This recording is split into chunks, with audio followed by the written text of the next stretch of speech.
You don't have to worry, you made it through the night. The darkness is over, welcome to the rest of your Something life. good is going to happen to you.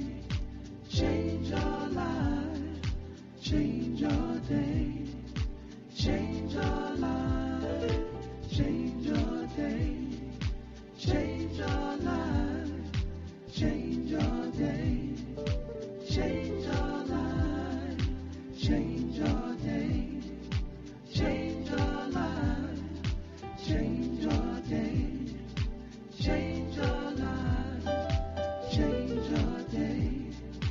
Change your life, change your day, change.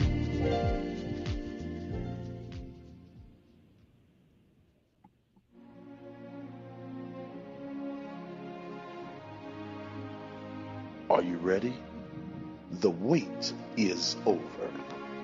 Young Preacher's Advice, the first ever written publication from RevAndreCook, prophet, overseer, now author, a must-have in your library. Young Preacher's Advice, Volume 1. Now available on Amazon.com. Or to order your copy of Young Preacher's Advice Volume 1, call 866-922-6995, extension 118.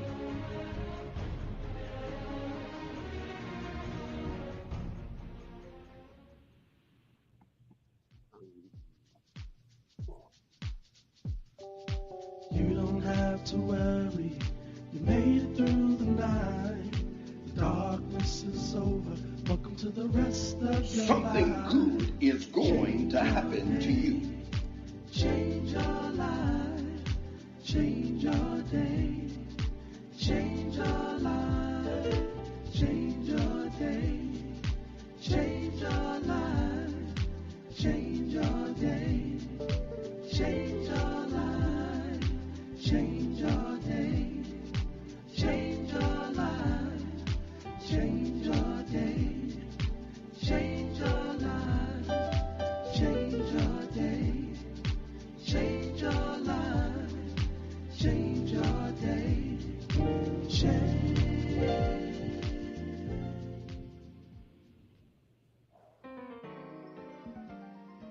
Are you ready to be empowered, enlightened, and enriched? Get ready. Here's your host for the Change Your Day, Change Your Life Empowerment Conference call, Prophet Andre Cook. Good afternoon. This is the day that the Lord has made. Rejoice and be exceedingly glad in it. And I was glad when they said unto me, let us go into the house of the Lord. That's right. You should be rejoicing, for this is the day that the Lord has made. And it is a day of prosperity. The psalmist says, Lord, send now prosperity. Send now prosperity. That's right. And it's a day of prosperity. It's a day to prosper both in life. And as you prosper in life, prepare to prosper in health, for the new wealth for you and I is health. There is going to be an explosion of optimum health in us. Health, physical health, mental health, emotional health, relational health, spiritual health, financial health. Get ready. This is the good that's getting ready to happen to you. Praise the name of God. This is the good that's getting ready to happen to you. Get ready. Something good is getting ready to happen to you, because something good is getting ready to come out of all you have been going through. Paul says, for we know now that all things work together for the good for them that love the Lord and have been called according to his purpose. And so I am excited about today. It's Friday. It's Friday. For some, it's because it's the end of the week. But for us, it is the Friday before the Pentecost experience, as we're moving towards the celebration of Pentecost. And Pentecost Sunday is just 2 days away. That's right. And we are gathered in his house. That's right. We're two or three. The word says where two or three are gathered in his name, he is in the midst. And so we're gathering in this space. And as we've gathered in this space becomes, for the next few moments, the tabernacle, the sanctuary, the dwelling place of the Most High, as he dwells in each of us. And as we have come together, he is in us. And so we're in his house. That's right. We're in his house. So I am glad when they said unto me, let us go into the house of the Lord. And the house of the Lord is where the people of God have assembled, and we have assembled in this space. And have you done so? Well, I would like for you to do so. Go ahead, tag, like, and share. Tag, like, and share, because it is time to grow so that we can be entrusted to go. But as we go on his behalf, we go aglow. I am your host. That's right, of the Change Your Day, Change Your Life Empowerment Conference call. It's going on right now. For those who are unable to continue to view, but you'd like to continue to listen, there you have it on the screen. All you have to do is dial the telephone number of 605-313-5166 and its access code of 801-919 #. Anytime I am live on Wednesdays and those special occasions of Thursdays, but Wednesdays and Fridays at 12 noon, you can listen in via the Change Your Day, Change Your Life Empowerment Conference call telephone number of 605-313-5166 and its access code of 801-919 #. And for those who are listening now, thank you. I'm going to acknowledge you in just a few moments. Again, I am your host. I am Reverend Andre Cook, and I am considered to be among the most trusted voices in prophecy today. I serve as the GLAD senior minister and teacher and pastor of the Life Chapel. We're one church, multiple locations. You'll find us in Newburgh, New York, with our campus pastors, Pastor James and Pamela Peterson, located at 346 letter 8 Washington Street. That's Newburgh, New York. Newburgh is spelled Newburgh. That's Newburgh, New York, in the county of Orange. Sunday mornings, join them in person, also online, Facebook, the Life Chapel Newburgh, or in person again, 346 letter A Washington Street. And then on Wednesdays, 7 p.m., Bible teaching on Wednesdays at 7 p.m. and 7 p.m. And then, of course, the charge of the home of the church service, Hollis, Queens, New York. That's 182-25 Jamaica Avenue. That's Hollis, Queens, New York. We're located on the corner of 182nd Place and Jamaica Avenue. It is the firehouse of Jamaica Avenue, for it is the red building on the corner of 182nd Place. It has been said in the evenings there is a flame that can be seen as we're experiencing the fire within. 182-25 Jamaica Avenue, Hollis, Queens, New York. And you can join us on Sundays in person or on live at 10 a.m., 10 a.m., 10 a.m. Online, or rather online, you'll find us on Facebook, The Life Chapel, or RevAndreCook. Also, you'll be able to find us very shortly on YouTube. So I want you to go ahead and subscribe to my YouTube channel, RevAndreCook. RevAndreCook. Again, that's RevAndreCook. Go ahead and subscribe at your earliest convenience. And then on first Sundays, experience the charge encounter. It is the charge 2.0.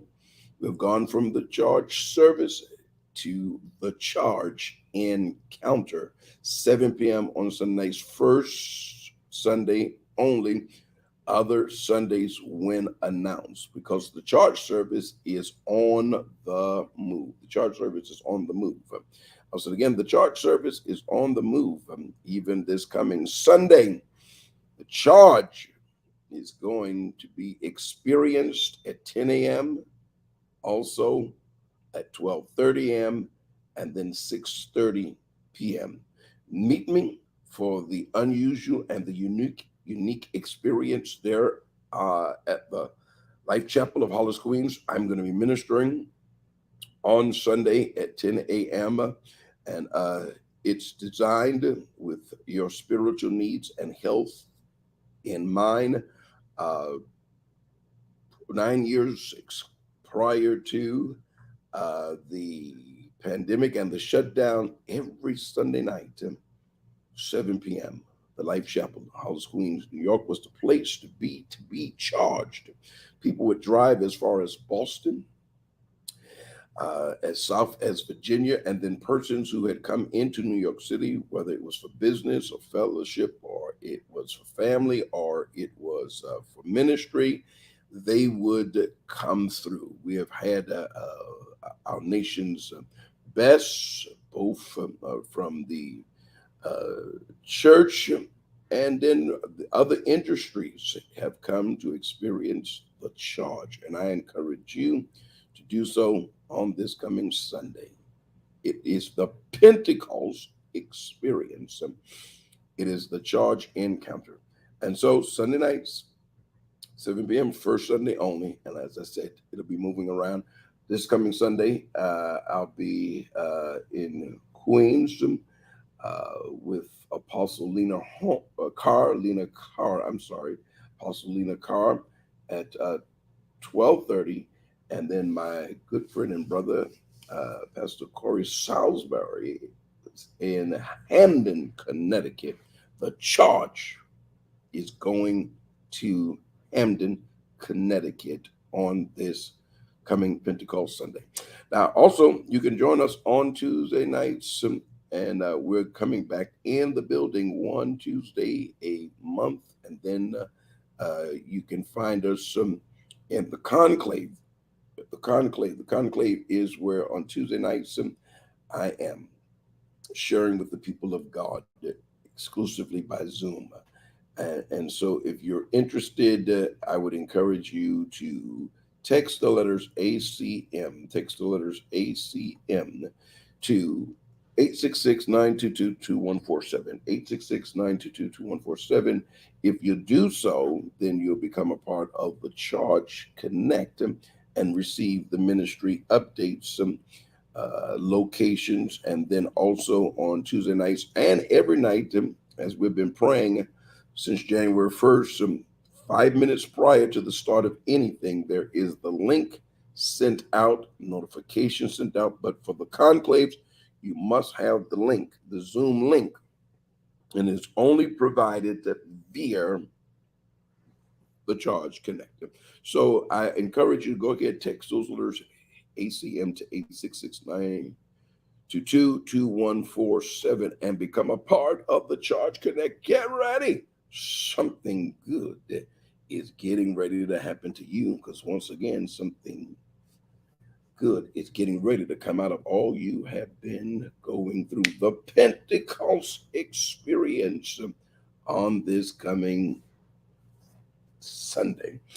I'm excited about your potentials, your possibilities, your purpose, your endurance, and your future. If anybody hasn't recently celebrated you, I am celebrating you today. Why? Because of your potentials, your possibilities, your purpose.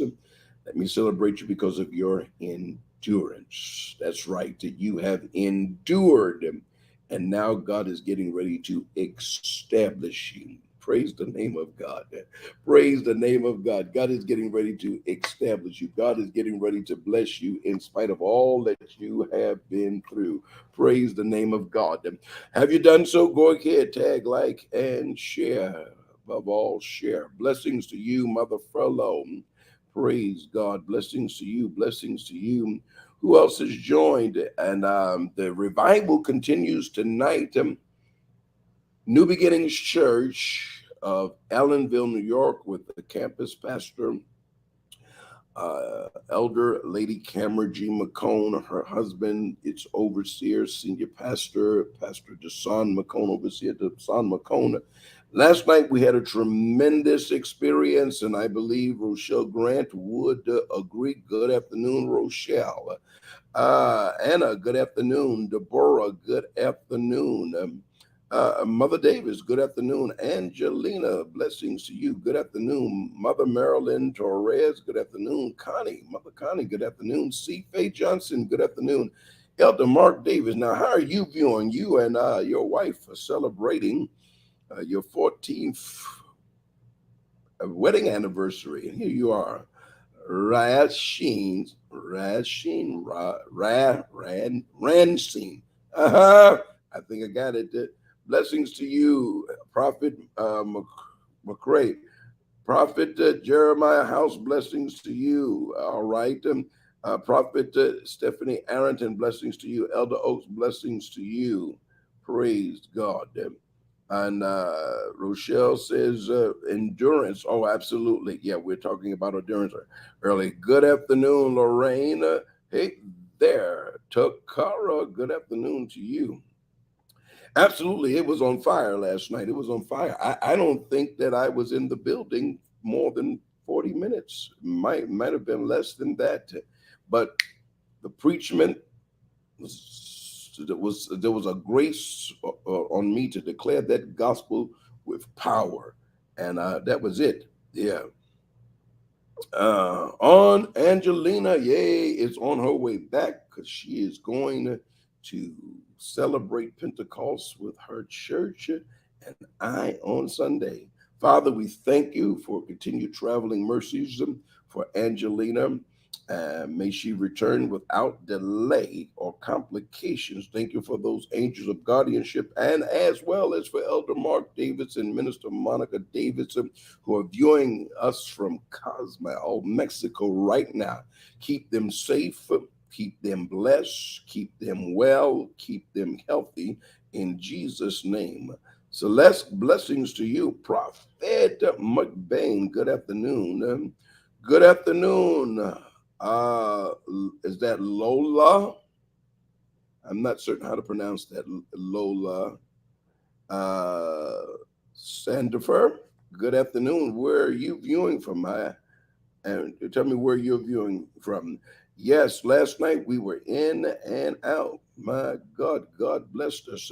Go ahead, tag, like, and share. I know it's Memorial Day weekend and people are traveling and preparing to travel or what have you. But listen, let's not forget.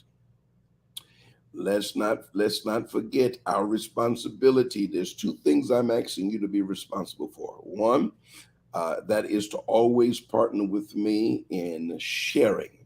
As soon as you come on, just go ahead and share with others. I want to begin to grow this program. I want to grow it. I want to grow it. You know, before we came back into the church building, the viewership was much more. But now that the world has opened back up and people are about their daily activities, but I don't want us to think in terms of the tri-state only. I want us to think in terms of beyond the tri-state, across the nation and across the globe. And we can reach the globe if you do me a favor. As I'm speaking, if I've said anything that you has blessed you, that you like, I want you to put hearts up. Let's get this algorithm going, that it's going to push it. All right. Lola from Harlem, bless you. Thank you for viewing on today. Is this your first time viewing? I don't recall seeing your name before, and I make it a habit of acknowledging persons because it is live, it's not recorded. And so when you come in, especially the first time, I'd like to acknowledge you. So, Lola, I appreciate your viewing today. Oh my, I'm excited. We've got new viewers. I've got a word for you, and we're going to get to our subject matter in a few moments. But in preparing today, the Lord reminded me of something. Hey, Erica, thank you for coming in. Blessings to you. Did I overlook anyone? Let me see before I move on. Brenda, I see you. Blessings. Thank you. Thank you. Blessings, blessings, blessings to you.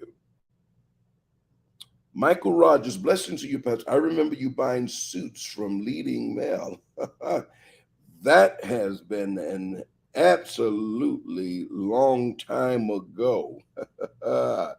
Minister Walker, blessings to you.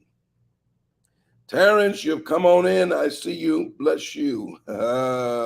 Shady Grady has joined me. My daughter is viewing. Lakeisha. Keisha. Father. That's what she called me. Father. What it be? Car 54. Elder Passmore, blessings to you. Hey there, my dude. This is my guy right here. Again. Car Buying Network.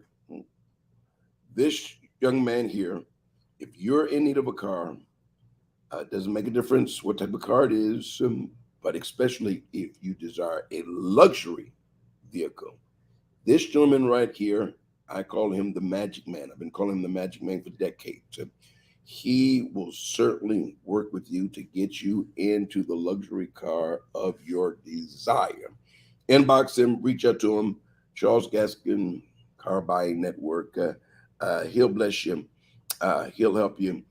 I've always loved cars. I'm a car enthusiast, but he changed the quality of my ride. And so he was the instrument of my upgrade. Thank you, Charles. Love you, man.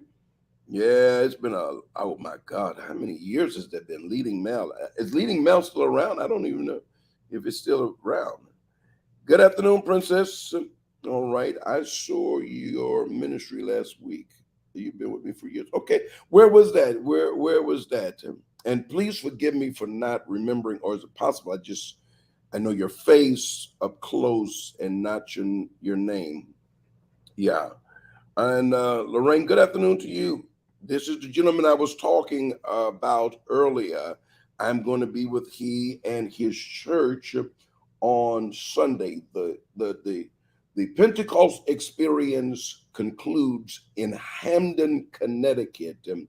And Pastor Corey, if you don't mind, put the name of the church and the address in the comments for me. We're going to Hamden. It's going to be on fire. It's on my page. If you follow me here on Facebook or Instagram, and you can follow me on Instagram at RevAndreCook. It's in my stories. It's going to be on my it's in my stories, but I'm going to post it actually as opposed to the page on today. So I'm excited about the charge returning to Connecticut, but to this young man's church. I want all of you that possibly can, and I'm talking to you that are viewing now, those who are listening via the conference call, telephone number, those who listen via the conference call, and those who are going to view later. I don't want you to miss this opportunity.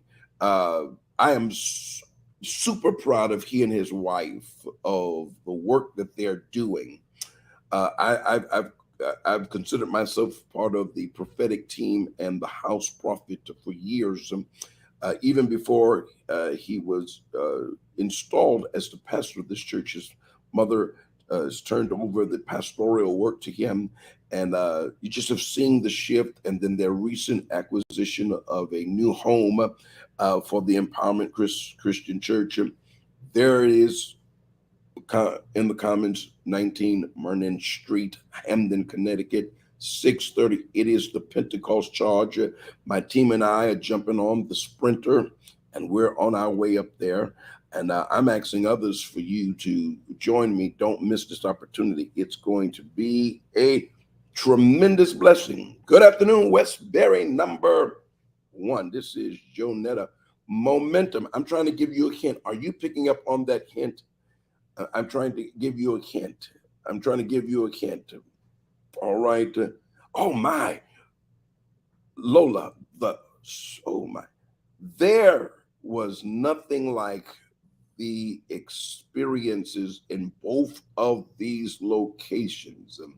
When I returned from Macon, Georgia, Prophet RevAndreCook from Macon, Georgia, it was explosive in the borough of Brooklyn and also in Harlem. These two pastors continually allowed me to minister in their church and to their congregations, and in Brooklyn to the borough of Brooklyn. I mean, on a Sunday night, you couldn't get in to Bible Faith Cathedral, Bishop Gregory Foster, pastor. It was powerful, powerful. Much of what is experienced as the charge now took place back then. You know, it wasn't until the Lord gave me to do the charge at our local assembly that it became known for what it was. But if you knew me prior to, especially when I was ministering frequently, 3-day revivals, a week revivals, Sunday nights, it was tremendous. And then Prophet Walter, the bishop, the apostle Walter Holmes, forget the name of the church that he pastored, but it was also powerful, powerful, powerful, powerful, powerful. We had a tremendous time, my God. The apostle, the bishop, God's man, faith and power, the apostle Allen, Salvation and Deliverance Church, Wine Dance, New York, and Newark, New Jersey. His grace blessings for you viewing on today. And we've had tremendous the Wine Dance New York location was my home church for many years. It was actually from that location I was licensed to preach and became an evangelist. And now it is pastored by this great man of God, the apostle, the bishop, Bishop Allen. And so good to see you, son. Yeah.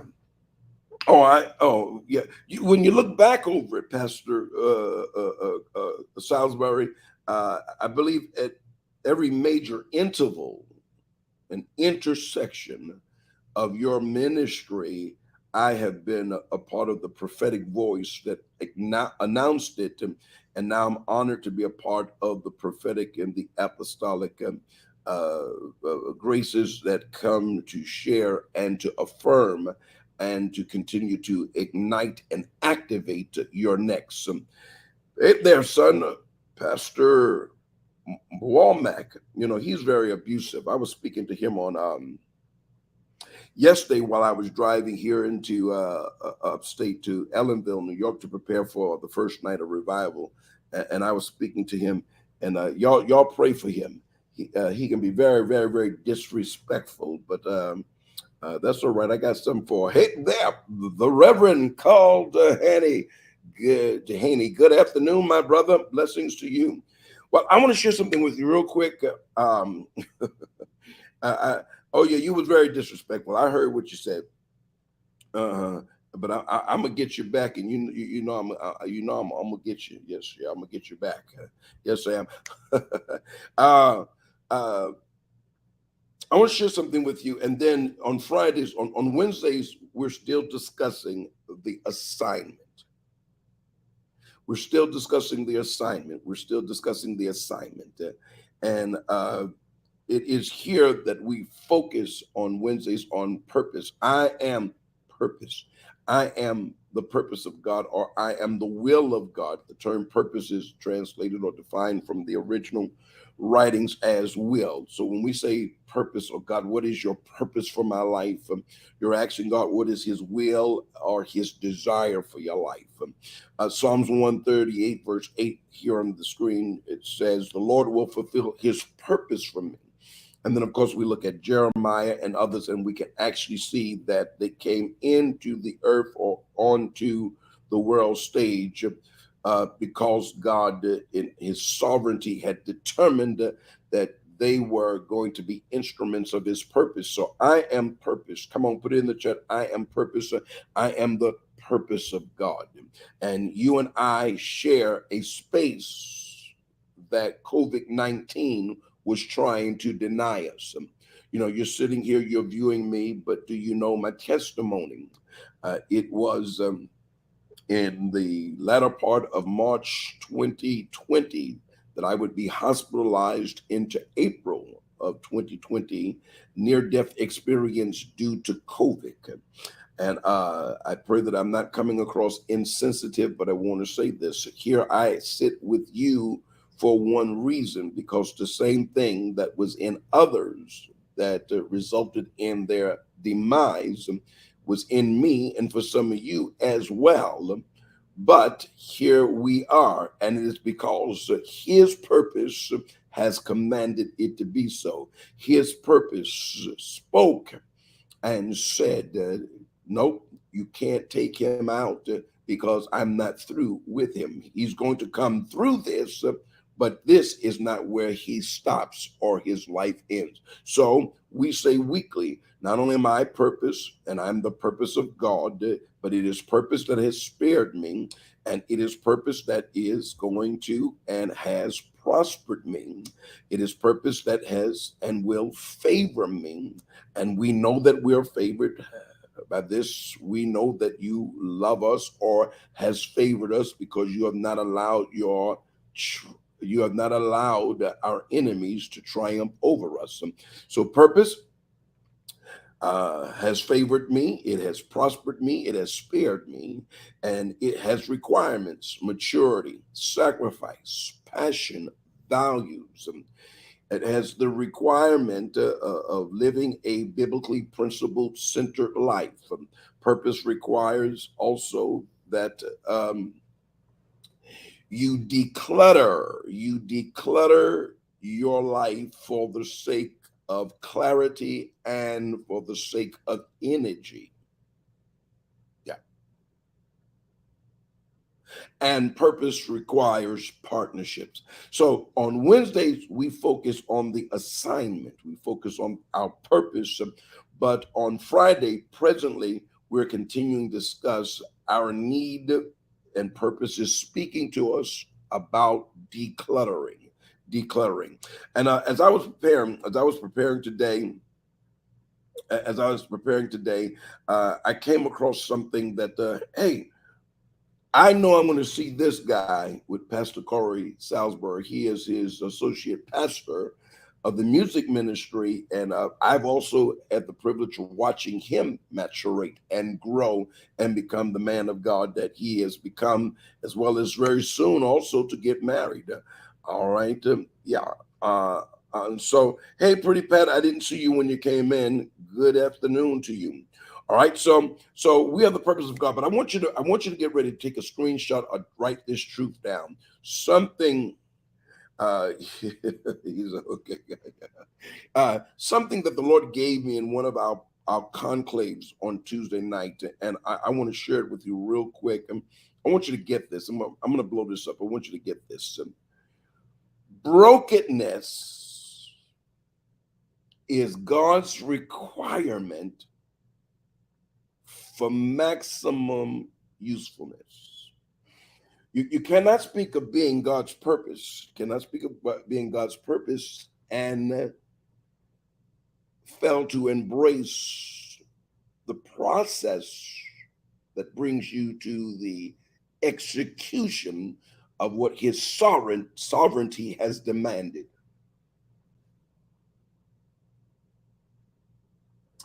Brokenness is God's requirement for maximum usefulness. 2 Corinthians 12:9.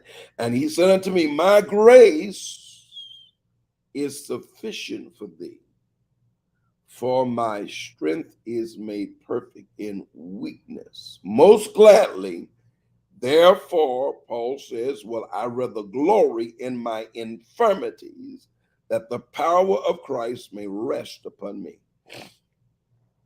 Brokenness is God's requirement for maximum usefulness.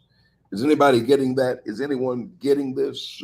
So someone is quickening. I sense that you're quickening in the spirit as your spirit bears witness to this truth, because you're in a moment of being broken. And this goes back to one of the teachings that I'm providing on Wednesdays here in this space at this particular time. Divine afflictions and self-imposed afflictions. Understanding the contrast between the two. When God afflicts you, and when the affliction or the suffering that you are going through is the result of the consequence of your own design, you're the architect of said affliction because of poor choices, poor decisions, a lack of wisdom, a lack of submission to both spiritual authority beginning first with God, second, his word, parental authority, pastoral authority, prophetic authority. How much regret do you live with because of choices you made as a result of not seeking out wise counsel, or in the face of wise counsel, you disregarded that counsel, you did your own thing, and as a result of doing your own thing, you now live with the regret of the consequences. And as you would desire, it is your desire that God would expedite your exit, but you don't get to choose how long. But what you do know, many are the afflictions of the righteous, but the Lord will deliver them out of them all. I wish somebody would just go ahead and put that in the chat. God will deliver. God will. Just put that there. God will deliver. Whether it is a divine affliction, as it was in the case of God permitting Job's affliction. Are you with me? Or it is one of your own making, as it was with Samson, who was responsible. He was responsible. He was responsible for his own regrets. Yeah, he was responsible for his own regrets. Yeah. God did deliver me out. I love it, Mother. Mother says, God did deliver me out. God did deliver me. Come on here. Someone put it in there. Someone get in there. All right, put it in there. My God. Jonetta, truth, this has been me. Erica, God will deliver. Jonetta, God will deliver. My God, God will deliver. Chandra, blessings. All right, God will deliver. Come on, God will deliver. Yeah, get that in there. God will deliver. Erica says, I've experienced both because I didn't know God the way I know him now. Wow, awesome. Brokenness, Mother Davis reminds us, is God's requirement for maximum usefulness. Blessings. Ran Sheen. Am I getting it right, Ran Sheen? Come on, Ran. RAN Sheen. Ran Sheen. I got it. I believe I got it now.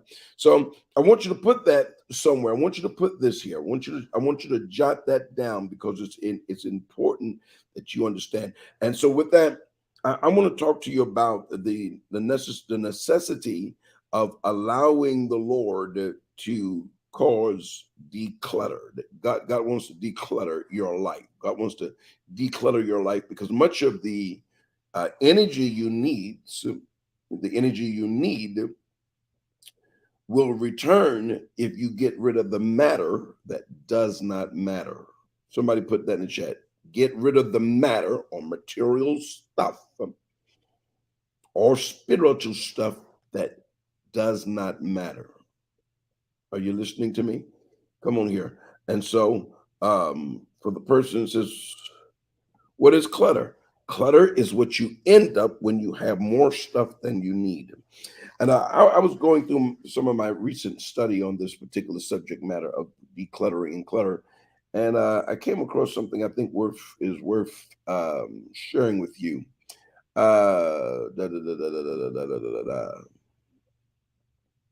Decluttering the clutter, how to keep your mind from the clutter of life. And now this is an excerpt from a writing and a publication. I just don't recall. I'm just trying to look at it because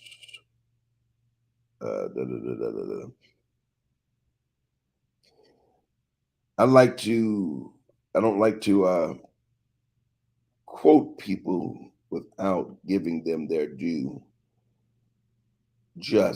but I'll find out exactly where I extracted it from, but I tend to highlight and truths that I come across, especially when I'm studying a particular subject matter. And but I know the book is entitled Decluttering the Clutter and How to Keep Your Mind from the Clutter. But listen to what the author said in chapter number 1 of the writing. He says, characterizing clutter and its impact on you. That's what chapter number 1 of the writing is, characterizing clutter and its impact on you.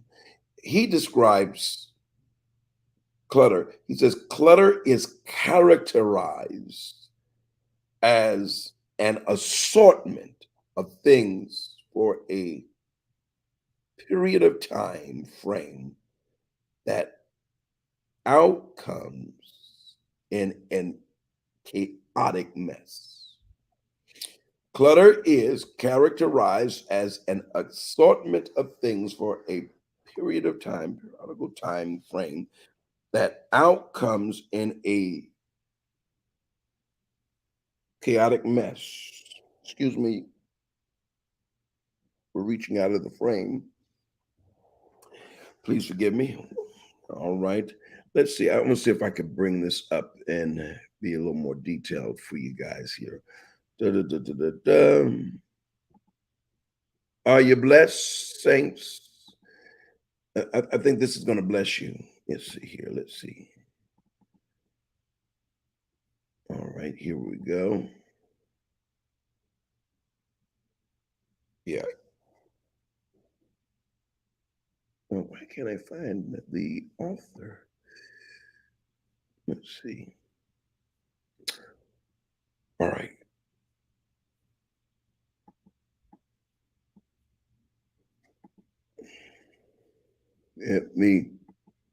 I'm going to share this. I'm going to share this. I'm going to share it. So give me just a moment. I want you to see it. I want you to see it. I'm put it in the comments. Let me see if I put it in the comments. And it should tell me. All right. Matthew Frederick is the author. Plagiarizing is very dangerous, and the saints have mastered it. All right. So let me put it in the chat for you. Let's see if it'll pop up. All right, here we go.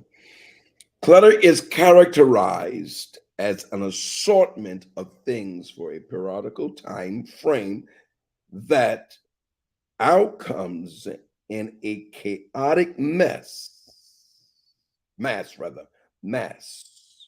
And it's an excerpt from Decluttering the Clutter, How to Keep Your Mind from the Clutter of Life by Matthew Fredericks.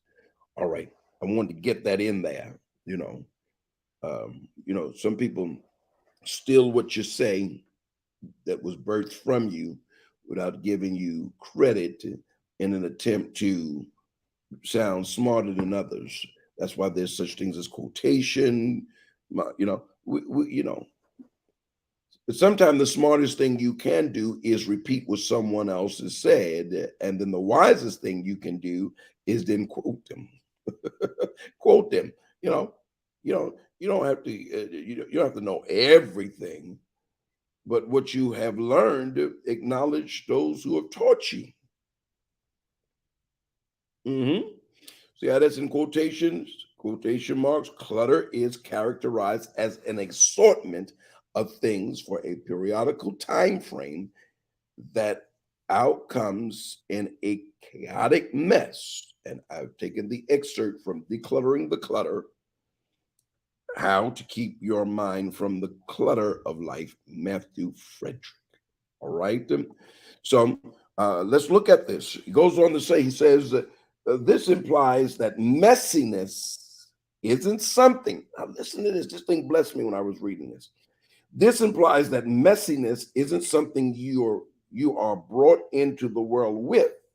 However, it is something that you have made, and after a specific measure of time, all that you have gathered now turns into a beast that rules you. Woo!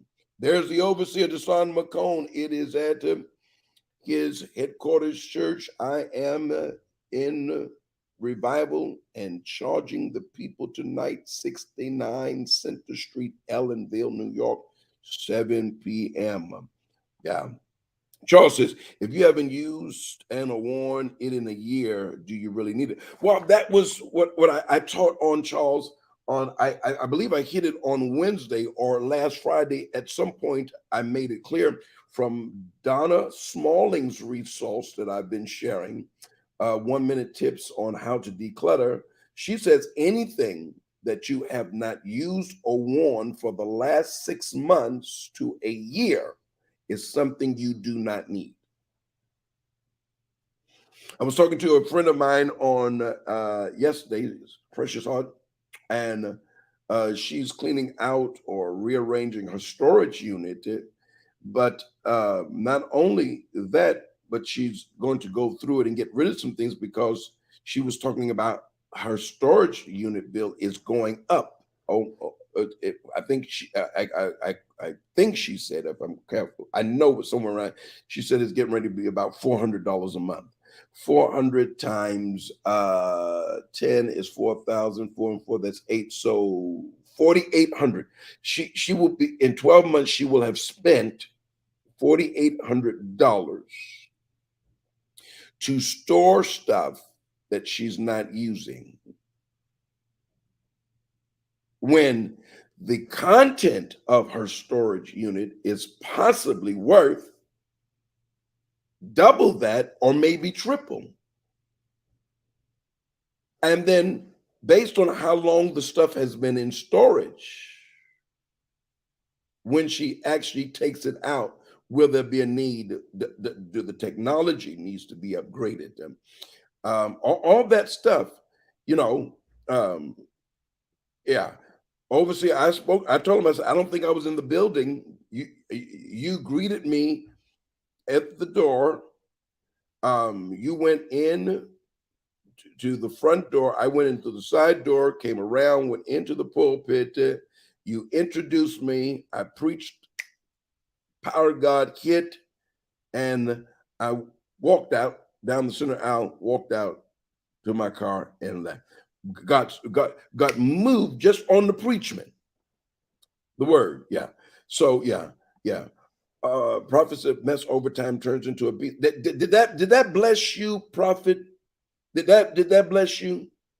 Because it blessed me when I read it for the first time, and I said, wow. Yeah. So yeah. Rasheen, you see that? Yeah, you ladies caught it. I mean, wow. Charles says, make yourself some money, Facebook Marketplace. One man's junk is another man's treasure. Well put, Charles. Well put. Yeah. Well put. Yeah. The song, was it that short? 20 minutes? My God. My life. Javert. Yeah. You must have been viewing one of those who were viewing by Zoom. Absolutely. My my pastor, my late pastor, the Bishop William Albert Watson Jr. would say, this is going to be a helicopter service, a helicopter sermon. I said, Pop, what's that mean? He says, a jet needs a runway and runway speed. It takes time. But a helicopter doesn't need a runway. It goes right up. And that's how it was on last night. Yeah, Prophet McBain, let me read that again. The author says, you know what? I'm able to, let me just do it this way. I think this will bless us. I want to put it there, give you an opportunity to go ahead and screenshot it. Because this blessed me. This it blessed me. And you know, I've shared with you that the Lord spoke to me once and told me to clean up my home or lose it. Did you hear what I said? The Lord told me to clean up my home or lose it. That's what he told me. He said, clean it up or lose it. Boy, that thing hit me in the way it hit me.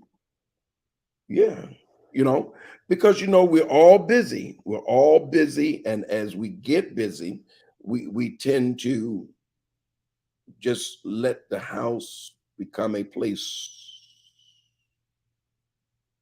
of mess. Yeah, it's messy.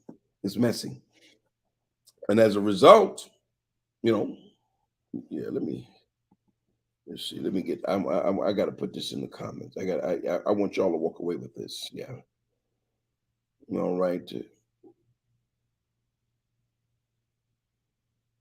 All right. This implies. I'm gonna put it in the comments versus making it a banner.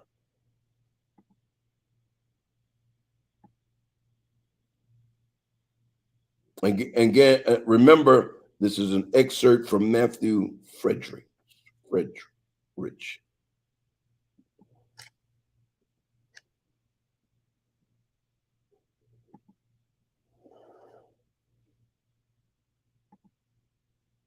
Again, there you have it.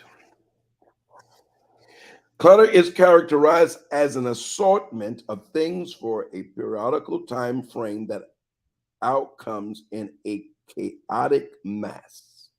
This implies that messiness isn't something you are brought into the world with. However, it is something that you have made. So we made the mass, we made the mess. And at the specific measure of time, all that you have gathered now turns into a beast that rules you. You can't sleep because of the mass and the mess. You can't think in that space. And let me tell you something, when you are attempting to know the will of God and execute the will of God, one of the things that I also failed to mention that purpose requires is focus. Is focus. Is focus. Did you hear me? Focus. Yeah. And if you can't focus, it is unlikely that you're hearing from God. Why do you think that we see many of God's choices in the wilderness alone? Jesus spent solitary moments alone in the wilderness. Are you listening, beloveds? Are you listening? Huh? All right. Purpose requires focus. Thank you, Jonetta. Jonetta, you still haven't answered me. Momentum. You must have forgot. I didn't forget. I asked you to put together a paper on momentum. Well, before the Women's Empowerment Month ends, I want you to share with us about purpose and momentum. I have not forgotten. All right. I'm just making sure. All right. So the author goes on to talk about clutter. It comes in two forms, which is physical and mental clutter. And he says most people are victims of both because you can't be only one. You are usually both of them because your mind is overloaded with so much brain clutter that it overflows into your physical realm and causes you to become a physical clutter or hoarder. I remember Elder Chandler said to me one day, administrator of our Hollis, Queens, New York location, she said to me, she said, Pop, you are a glorified hoarder. Boy, I laughed about that. I still, today, I don't know what triggered her to say that, but she did. And I laughed about it. We laughed about it. I've been telling y'all about it. But I heard it, but I also began to address the things that I did not need. Did you hear me? The things that I did not need. And storing the things you do not need can become expensive. There's a price to you physically, mentally, emotionally, and financially, spiritually, and relationally. I know what it is to live in a house with 7, 8 people and be frustrated because their stuff is spilling over into my space.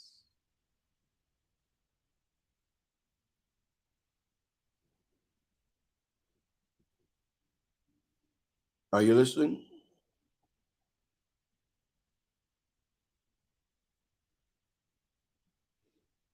Again, he goes on to say most people are victims of both because you can't be only one.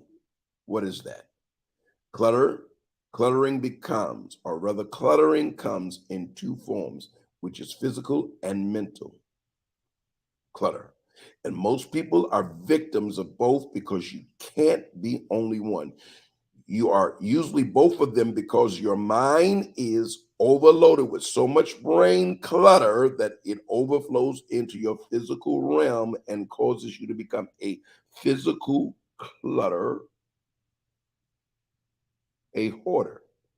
He goes on to talk about, oh God, and I'm gonna just hit what I can today. But again, the blessing is that these Fridays for an indefinite period is committed to discussing this issue because many of you, all right, and we hear it. It seems as if the only thing that we think is sinful is fornication, adultery, profanity, pornography,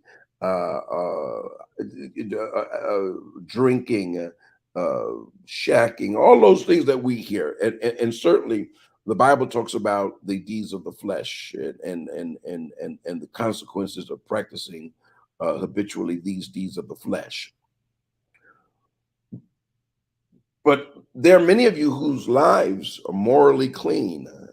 None of these things are your issues, but yet there appears to be a burden, and there's an issue with your connection to God or the clarity of God's voice, and it has a lot to do with the fact that you are physically and mentally cluttered. You're physically hoarding stuff. I've just done a teaching with the church. It is time to let go, and I taught doing the ladies during Women's Empowerment Month and during the Women's Empowerment Moment. I taught them on the 3 things that they should be letting go. Let go. Let me see if I can bring it up. Do I have that here prepared? I didn't put it in the queue. All right. But you're to let go of worry, let go of your wounds, and let go of your wrongs. And many are hoarding worry, hoarding wounds, and hoarding their wrongs.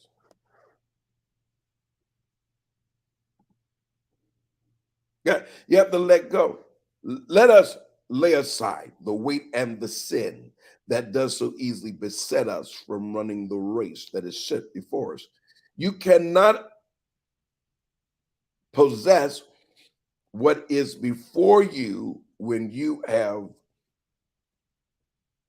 overloaded yourself. You can't even see what's in front of you or what should be seen. When think in terms, if you've ever seen the show Hoarders, all that stuff. You ever try to get to something you really need, but you can't get to it because of the layers of stuff, in your drawers, your kitchen drawer, your bedroom drawers. You just got stuff. I've been guilty of having too many socks.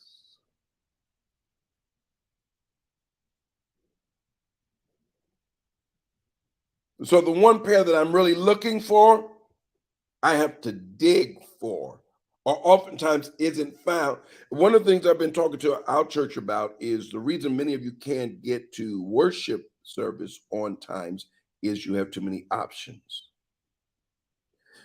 Many of us grew up with parents who told us on Saturday you got your clothes ready for Sunday because there wasn't going to be no ironing and cleaning on Sunday morning. School, you had to get your clothes and stuff together the night before. So when you got up in the morning, you can just get showered, get dressed, and leave. But when you have too many options, especially on a Sunday morning, you can get delayed in the process. You can get showered, you can get dressed, you can put your face on, your makeup on. But now with your bedroom gown on, or what they call that robe, you're walking around, you going, does this go with this? Does this go with this? Options. Too many options as a result of what you're hoarding. Then you've got to dig through piles of stuff you haven't worn in years, things you can no longer fit, and things that you put on to realize that it just doesn't complement your body type now. Yeah. Terrence says, let's see what Terrence says. Pop, you really need this apostolic complex because I saw as the days shed. Hey, let me see. I'm sorry, I got to open this up a little more. Let me just open this screen up so I can. So, Pop, you really need this apostolic. As days ahead will be shifted drastically, many leaders will shut their churches down looking for the raw fire of God, for God will. I appreciate it, man of God. Thank you. Yeah. So, we've got to get to this place that we're okay. We're okay with not having a lot of stuff.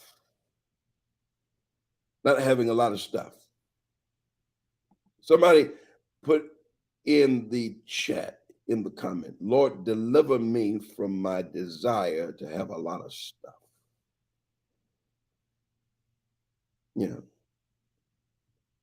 Just have got a lot of stuff, just a lot of stuff.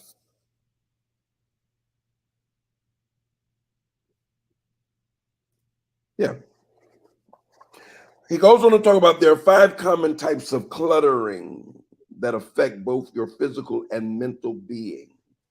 Hey, Lady Shireen Plowden, I see you when you come in. 5 types of cluttering that affect both your physical and mental being. Let's take a look at them. He talks about first aspirational cluttering. Woo. Yeah, he talks about aspiration. I'm gonna put some of this in this. Yeah. Don't forget, it's Friday. So on Friday, you're to sow the seed of $23.23. Sow your seed of $23.23. That's how you can do it. All right. Friday, everyone's asked to sow that seed of $23.23. All right. I'm just taking a moment. I want to bring this stuff up. I should have, but I didn't think I didn't realize I was going to utilize this while talking. Then it came to me, and I said, let me utilize this. This is what happens in real time. I say this to you all the time. This is what happens in real time. It's live. And so this extemporaneous flow while I'm talking and teaching, then a thought and a resource comes to mind. And it's so good. I want to share it with you. I want to share it with you. That's what's going on here. So are we okay with that? Are we okay with that? I need you to be okay with that. All right. I need you to be okay with that. Thank you, Jonetta. Come on, others. Sow that seed, sow that seed, sow that seed. All right, let me get back here to my books. Here we go. Let's go. All right, you need to get out of there, out of that space. All right. Let me see. There are 5 common types of. All right.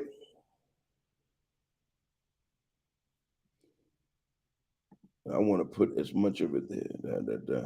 Ooh, this is going. This here, right here. This right here.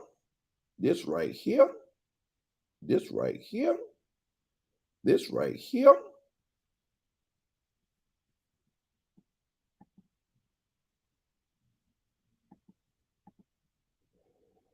Oh, I gotta put it up just as it says. I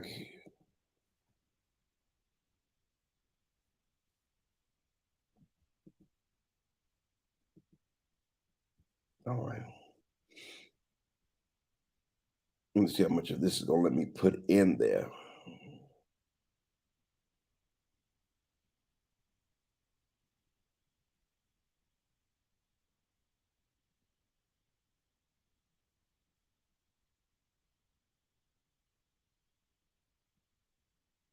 Let me do this first. Let's do it this way.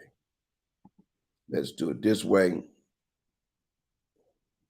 Because there's only so many characters I could fit in the comments section, or if I wanted to make a banner. But I want you to see this for yourself.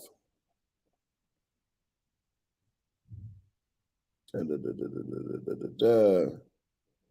go back here.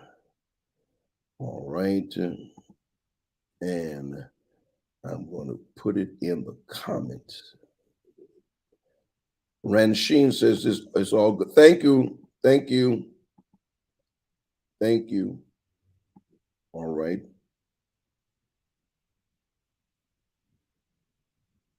And again, it's excerpted from Matthew Fred Rich from his book entitled Decluttering the Clutter. I might be able to get some more in here. Let me see. Boy, this stuff is good here. Well, let me just share this with you real quick.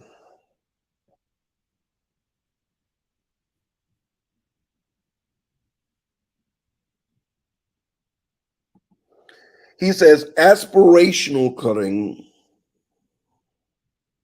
one of the 5 common types of cluttering that affects us both physically and mentally. He says this sort of juggling is displayed by individuals who are fakers. I didn't say it. I'm quoting someone else. This sort of jumbling is displayed by individuals who are fakers. You claim to be something you truly are not, and on the grounds that your internal identity is loaded up with jealousy and greed.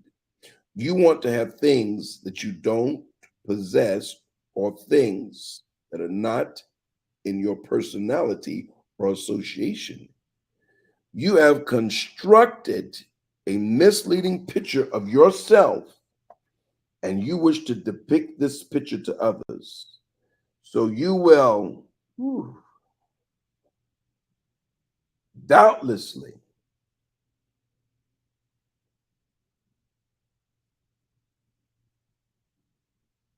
be somebody that purchases and gathers things that they won't ever utilize or require. However, in light of the fact that someone else has it, you should have it and show it off. Ooh.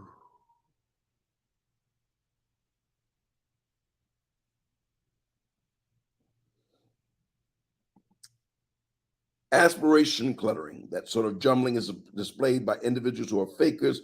You claim to be something that you truly are not on the grounds that your internal identity is loaded up with jealousy and greed. You want to have things that you don't possess or things that are not in your personality or association. You have constructed a misleading picture of yourself and you wish to depict this picture to others.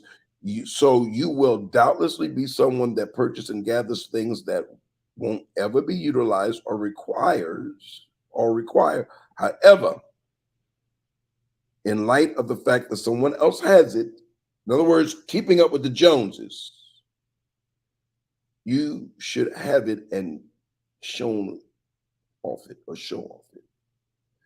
Keeping up with the Joneses, buying stuff you can't afford to impress people that you don't like or don't like you, or folk like you who are broke, exchanging images for the gram to suggest that you got it like that. And that's why the prayer lines are filled with people looking for financial miracles, because they're inappropriately spending the resources allotted to them by God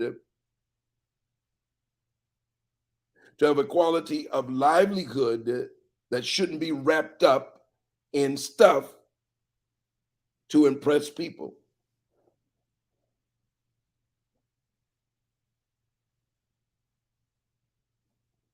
I've known what I've known what it is to have 4, maybe 5 pair of jeans, 5 black suits, which are my uniform, few sweat tops, button down. I could go in my closet, go across the section, suits for preaching, every day where, and those who knew me back in the days knew that I loved denim and even a cowboy hat, things of that nature. I kept it simple. Even just yesterday before leaving home, I went through my my drawers and cleaned them out from sweatsuits and things of the nature that I've acquired, just have been acquiring, and I've gotten back down to the minimum. Deacon Lawrence, who have been doing a tremendous job, Women's Empowerment Moment in prayer. Wear and watch what you have. So too many of you are you're growing broke trying to impress folk. And this gentleman says you're a faker. Aspirational cluttering. This sort of jumbling is displayed by individuals who are fakers. I didn't say it, I'm just repeating.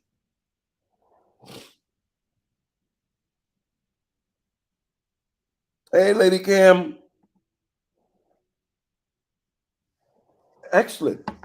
And we not only see if you do it and clean up the landscape in your home, you'll begin to enjoy the space of your home. You'll be able to think in your home. Sometimes The fights that seem to come out of nowhere in shared space is the result of the matter that does not matter. Tripping over someone else's shoes, someone else's belongings, just stuff everywhere. And especially sometimes the fight is because this is your stuff. Why won't you pick up your stuff?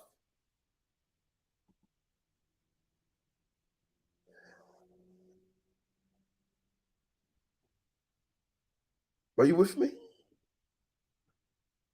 One of the reasons I love outdoors is the space, especially if it isn't cluttered with stuff, and I can enjoy the space. God's uniqueness in color schemes, the earth tones. Oh God, don't let me hear some water running in the background. Yeah. Yeah. If we could get rid of the matter, the material stuff and spiritual and mental stuff that we're hoarding, then it's easy to tap into your purpose. He goes on, we got just a few more moments. We go to 1:30 on Fridays.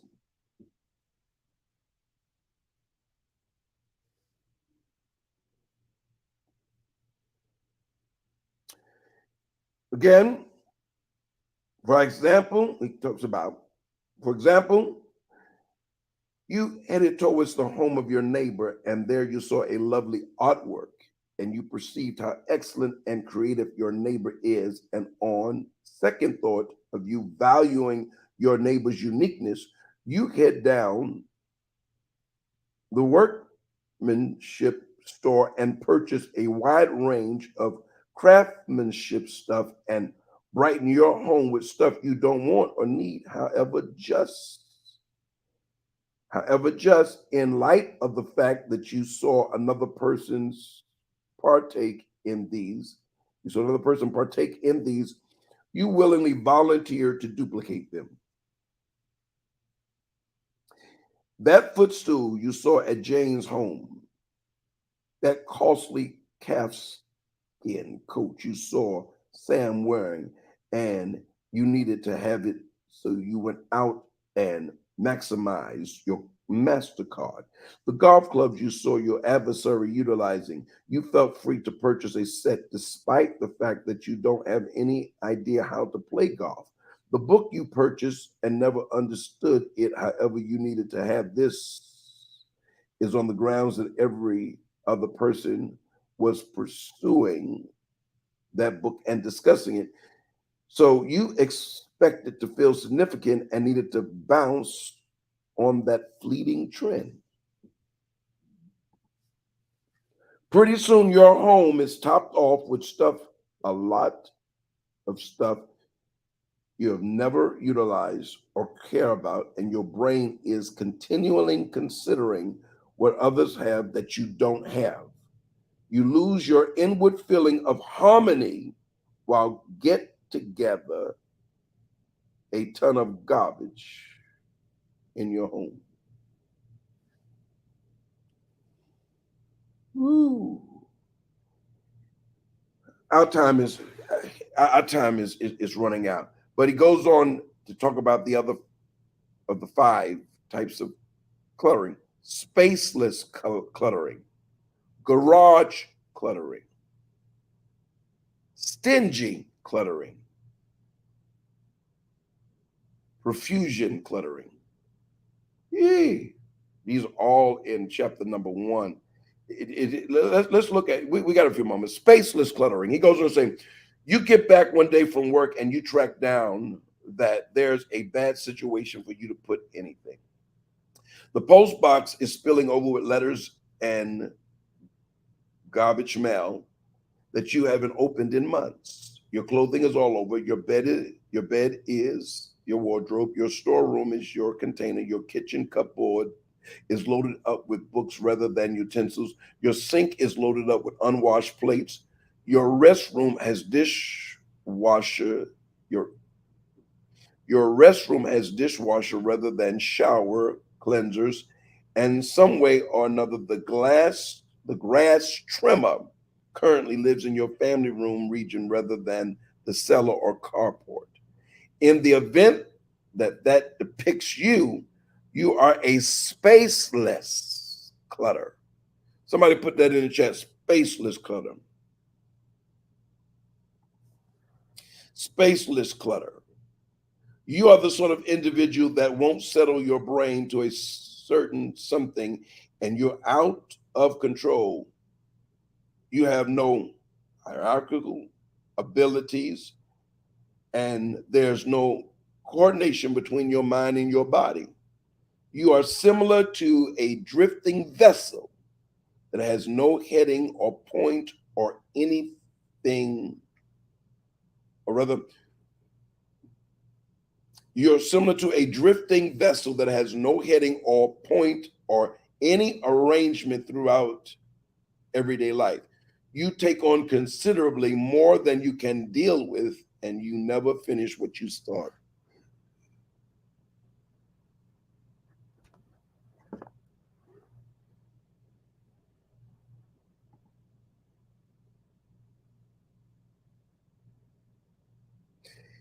Absolutely, but it's still clutter because anything you do not use for the span of 6 months to a year is clutter.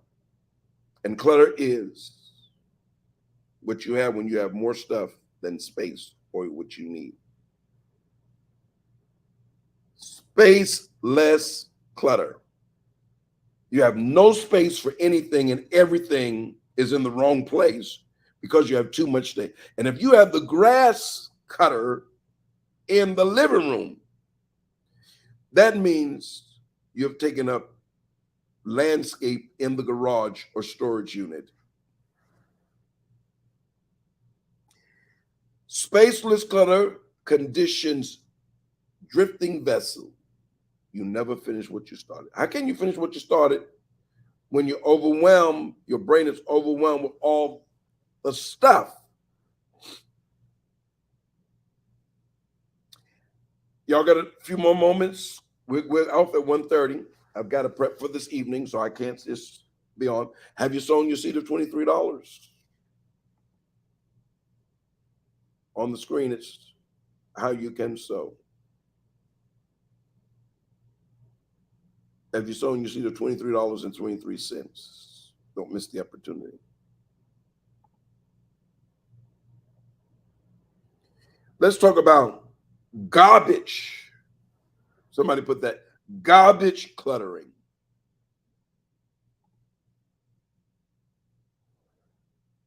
Maggie Ann, good afternoon. Miss you more. Yes, sir, it's me because I keep it neat and clean. I didn't believe I had a problem until I started listening to this teaching. Oh, wow. Blessings. Wow, that's a blessing. Yeah. Wow, you can have it stacked neatly, but it's still clutter. Wow. Garbage cluttering. I want to look at that. This is the most well-known jumbling that a great many people will look in. This is the most well-known jumbling that a great many people will look in the course of their life, not having the option to dispose of the trash that encompasses you. Side effects incorporate leaving the trash bin to flood, not knowing what to toss out and what to keep, so you simply choose to keep everything, clutching relics of the days gone by and not giving up. For example, on the off chance that you're a grandparent, you actually keep the outfit you wore when you were conceived and you find it difficult to discard it. You actually have the bicycle you got for your 5th birthday celebration. You actually keep your wedding dress in a similar spot as your present garments. So throughout the long term, you've amassed such an excess of garbage that you don't have any idea where to start to toss them out. You're probably going to be someone that doesn't release the seemingly insignificant details. You harbor hard feelings and you convey them along in your life, and the weight gets heavier and heavier, yet you are reluctant to let go. Ow! My God, I love it how Lola puts it, organized chaos. Wow. Jesus. I got to save the rest for next week. We got to look at, I got to bring up unless you research, find the resource and buy the resource and make it part of your daily reading as it is part of mine. Stingy cluttering. Profusion cluttering. Oh my God. These truths are just too powerful to walk away. Y'all go out if you have to go out. Somebody, stingy cluttering. Put that in the chat. Put that.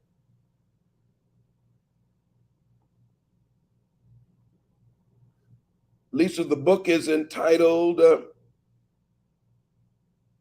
give me just a moment.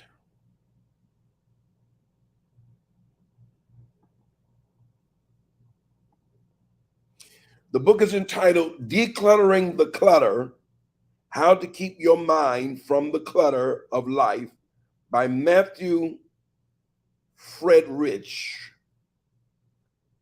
Let me, I'll put it in the,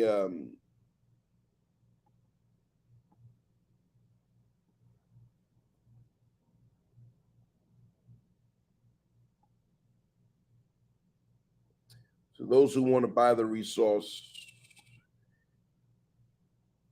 here it is. Put it in there. Get the resource. It's available digital download as well. Decluttering the Clutter, How to Keep Your Mind from the Clutter of Life. But let's look at this. And y'all ain't gonna tie me up all day. I've got to get myself situated. Got to get some lunch and then get my preaching clothes ready for this evening. And I want to go take a walk for a half hour to an hour.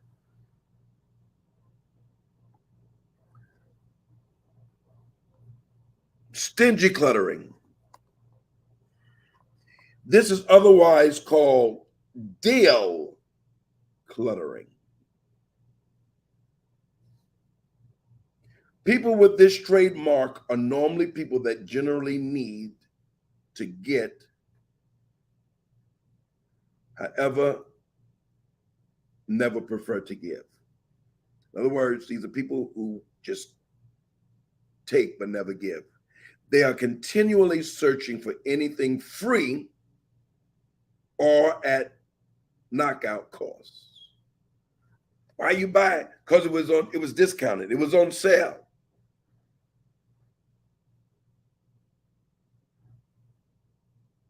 They never prefer to follow through on the full cost and generally like alternative ways.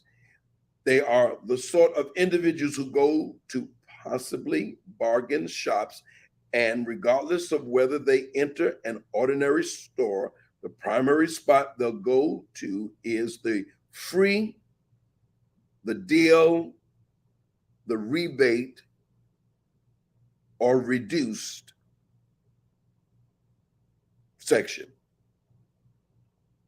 Assuming they enter with a rundown of significant things to purchase, they emerge from the store with just under 10% of what was on that rundown, and the other things they purchased were all at a bargain and not things that they really need.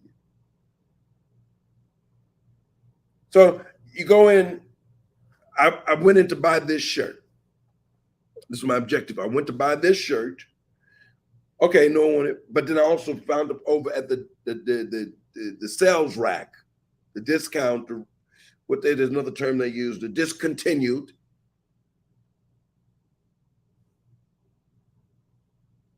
So I walk out with this, but with a whole bunch of other stuff.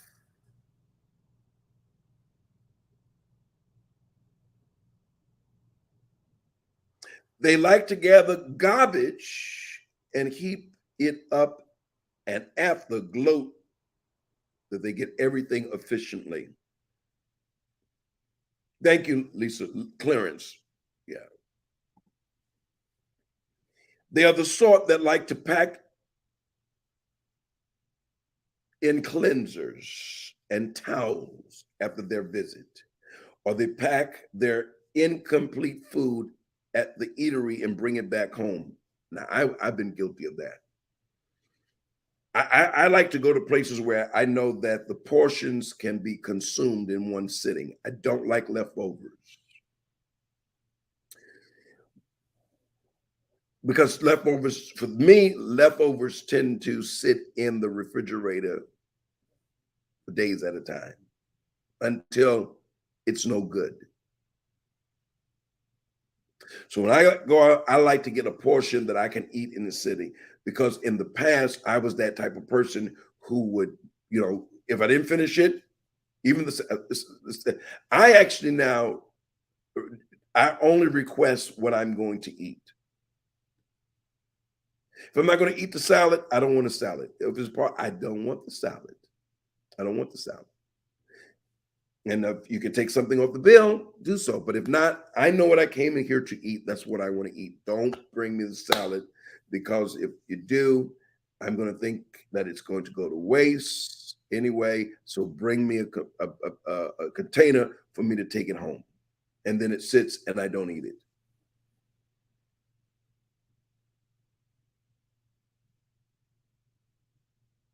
Can anybody identify?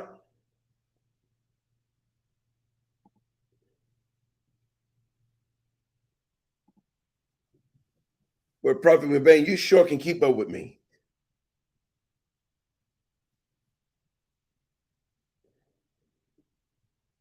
So let's get to this.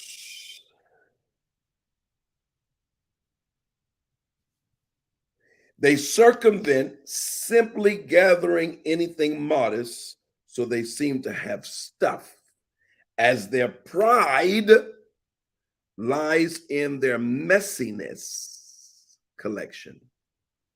Somebody put messiness collection. That's what clutter is. It's a messiness collection.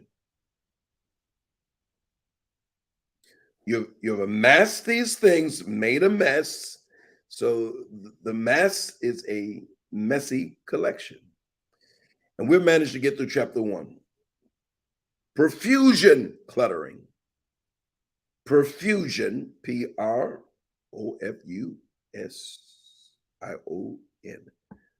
Profusion cluttering.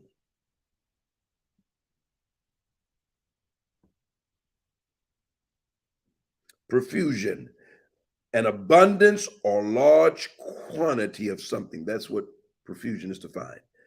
An abundant or large quality of something. So what is profusion cluttering? According to our author, you like to load up on pretty much of anything. You generally have the for good measure mindset. You generally purchase 2 things of everything.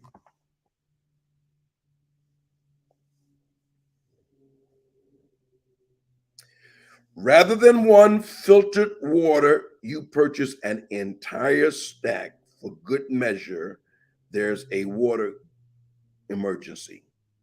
You purchase 2 or stacks of all that, since you're not kidding, on the off chance that something occurs. So you invest time and energy loading up on neglected things. You wind up having such an excess of unused stuff that it assumes control over as long as you can remember. You are a very mindful individual, and you do nothing without expecting any emergency or risk. You live in steady feeling of dread towards expecting risk or debacle, and you continue to stack up in the expectation of safeguarding yourself, yet in genuine sense, you're jeopardizing yourself. I have been that person. In a transparent moment, I've always been that type of person, but it exploded during the pandemic. I acquired on site an additional storage unit. I'm still drinking bottles of water I ordered 10 boxes of 12 1-liter bottles of water. Somebody do the math for me real quick. 12 in a bottle, 12 in a case, 12 in a case, 10 times. Lisa, do the math for me. 12 bottles, 10 times 12, that's 120. All right, Jonetta, do the math for me. 120 times 12. Is that 1,200?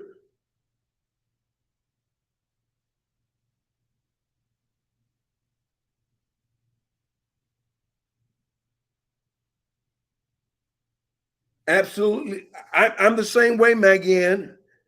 I'm still moving stuff around and finding Lysol wipes. You can't, Erica, 140? That's 1,140. I had it on automatic. So the water was coming monthly. You hear me? I had so much water, Lysol, all that stuff being delivered constantly. I couldn't keep up with it. And I got a storage unit to keep the water in, a monthly, thank you, a monthly subscription.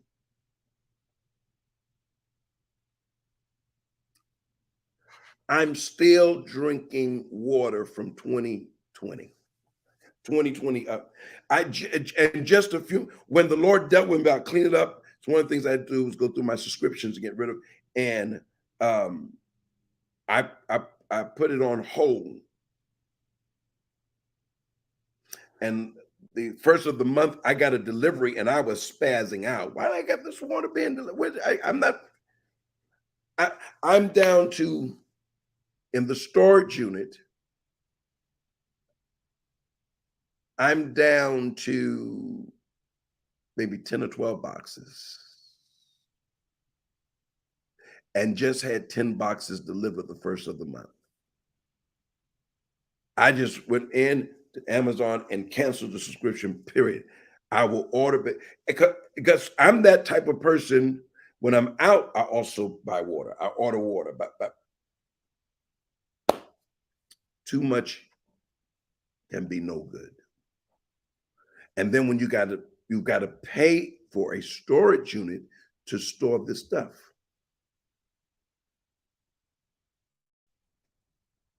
And then bottled water has a life shelf. Do you know that? You come on and get what you're gonna get is this. No, you might as well don't be bothered. I'm gonna drink every bit of that water that I paid for. Less is more.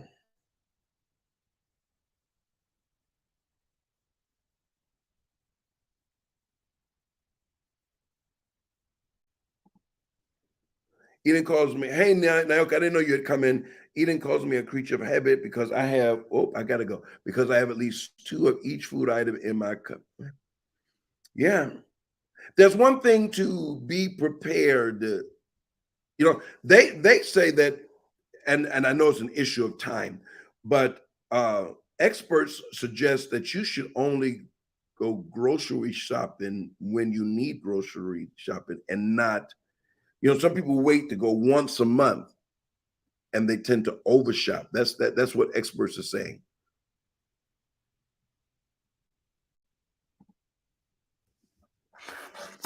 Shake your head. Shake it all you want. You're not getting my water. We are spending unnecessary money and wonder, absolutely. Absolutely. He gives seed to the sower, but you can never see the harvest because you never put the seed where it will benefit you the most. Michael says, I have friends who are obsessed with extreme couponing and they have no room. Yeah. Yeah. I've seen that on television where the people with coupons and they get, really crazy about it. And then they've got the garage is filled with toothpaste and mouthwash. And it's an obsession. Y'all get to the Cash App. And so for the investment, I've got to let you go because I've got a few things I need to do. And on Fridays, we're only supposed to gather from 12 to 1:30. And I do it this way because people are taking lunch between 12 and 1:30. So whether you get 10 minutes of the teaching, whether 15 minutes of the teaching, or half hour, or the entire, or you go back and watch it, you know what we're learning. So we're not through with this Fridays. We're committed. And I, along with Donna Smalling's resource, this resource is among my favorite, and I encourage you to get it because we're going to look at chapter number 2 on next week. Why clutter? What causes clutter to build up? Ooh, I can't wait to get to that. I can't wait to get to that. Habits that create clutter, physical clutter, digital clutter, mental mind clutter. That's all in chapter 2. What you saw? Hey, y'all. And don't forget. Come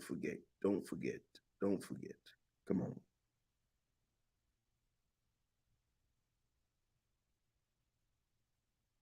Let's see here. Don't forget. I want to see you tonight. Those who can, I am at 69 Center Street, Ellenville, New York, with Overseer Deshaun McComb, his wife, Pastor Cameron G. McComb. In the morning, the mixing of the oil, 10 a.m., 69 Center Street. We're joined by Overseer Robert Nelson. Then on Sunday, my God. Well, Women's Empowerment Month continues because there's still going to be a women's moment. But, bam, Pentecost experience. And I'm not over-promising. I'm not making you no promises other than if you're in attendance, you will experience God. But you don't miss it. Then Sunday afternoon, Lakeisha, please put in the chat the address, Apostle Lena Carr. And then you'll find it also upwards in the chat. I am with,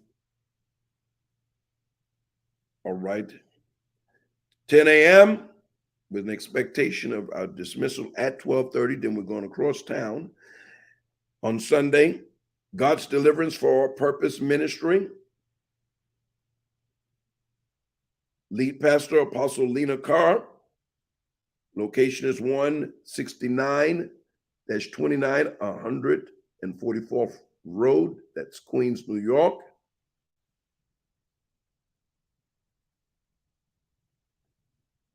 And then on Sunday afternoon, join us. Hey there. This is my daughter here. I love her. I'm spoiling her. Oh my God, Pastor Carolyn Ricks. We're still rebuilding the walls that you tore down. Women's Empowerment Month and the third Sunday. We haven't got over it yet. Release the Sound, Pentecost Experience. The charge is going to Hamden, Hamden, Connecticut. 6:30 p.m., 19 Mane, Mane Street. I want you there. I'm going to look for you on Zoom. All right. Erica Hall says, Lord, thank you. I appreciate your prayer. She prayed for me. Lord, restore Pastor for all that he's poured out unto us. Cover him in all his comings and goings. Bless him as he brings the charge this evening. Fill him with your supernatural power. I receive it. You're so thoughtful. Oh, I appreciate you. I appreciate you. We're going to have you back. We're already discussing it. You already know that. Your husband is coming in June. He's going to be our revivalist. I wish I can get y'all both at the same. That's my goal is to have both of you in the city at the same time. Yeah. All right. I don't want to let you go. I have to let you go. And you've got to let me go. But remember these words as I pray for you. What has left your hand has not left your life. It enters your future. It's going to be restored to you, multiplied. Give, it shall be given back to you. It shall be returned. Good measure, shaken together, running over. Shall God cause persons to give into your bosom. You're not scheduling a financial funeral, but a financial harvest. And remember these words. Money owed to you, money due to you, will be money that comes to you. And I decree in the name of the Lord Jesus Christ that as you sow, you're increased in the name of the Lord Jesus Christ. And I decree the favor of God. Remember these words as we come to a close. And I want to see you on Sunday. If not tonight, I definitely want to see you on Sunday. Remember these words. If it's not on your mind, anything. If it's not on your mind, it's not in your future. Elevate your mind, your feet will follow. You don't go up and leave the quality of your life where it was. So remember these words. You cannot live a positive life with a negative mind. You cannot offer to people what you do not have. And the promise remains the same. What is the promise? Something good is getting ready to happen to you because something good is getting ready to come out of all you have been going through. That is the word of the Lord for you today. And I pray that your future evening, this weekend, will be filled with his presence and power and protection for those who are traveling. I decree it so in the name of the Lord Jesus Christ. And with that, I bid you a tremendous, successful, superior rest of the day. Shalom. Shalom. You don't have to worry. You made it through the night. The darkness is over. Welcome to the rest of your Something life. good is going to happen to you. Change your life. Change your day. Change your life. Change your day. Change your life. Change your day. Change your life. Change your day. Change your life. Change your day. Change your life. Change your day. Change your life. Change your day. Change.